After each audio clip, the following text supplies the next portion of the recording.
আজকে ঝরঝরে সাদা পোলাও বানানোর রেসিপি দেখাবো।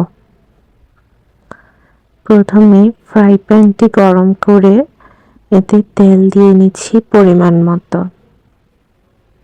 তারপর দুটো তেজপাতা, গোলমরিচ দিয়ে দিয়েছি।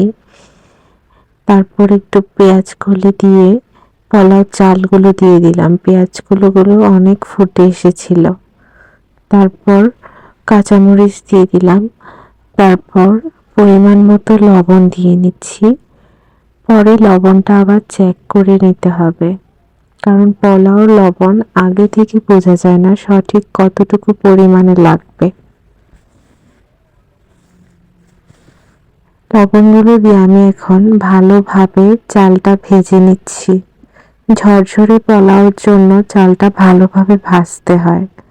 পোলাও রান্নার এই টিপসটা জানলে পোলাও খেতেও অনেক সুন্দর হবে আর দেখতেও সুন্দর।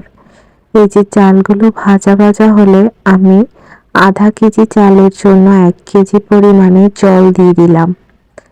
পোলাওর চালে সবসময় ডাবল পরিমাণে জল দিতে হয়।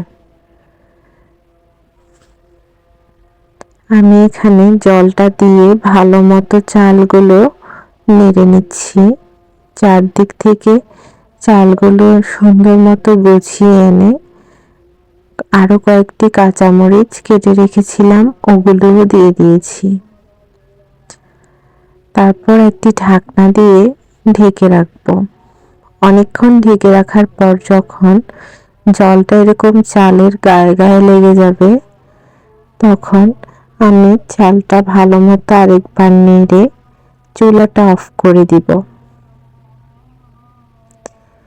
এই অবস্থায় চুলাটা অফ করে আমি ঢেকে দমে দিয়ে দিয়েছিলাম কিছুক্ষণ। তারপর পোলাওতে এখানে হালকা একটু চিনি দিয়েছি।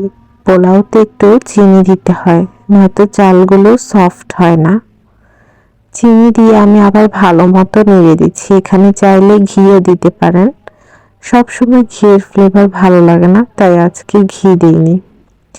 তারপর আমি এই যে চালগুলো সব সুন্দর মতো গুছিয়ে দমে দিয়েছিলাম 10 মিনিটের মতো। তারপর ঢাকনাটি উঠিয়ে এই যে আমার পোলাও রেডি।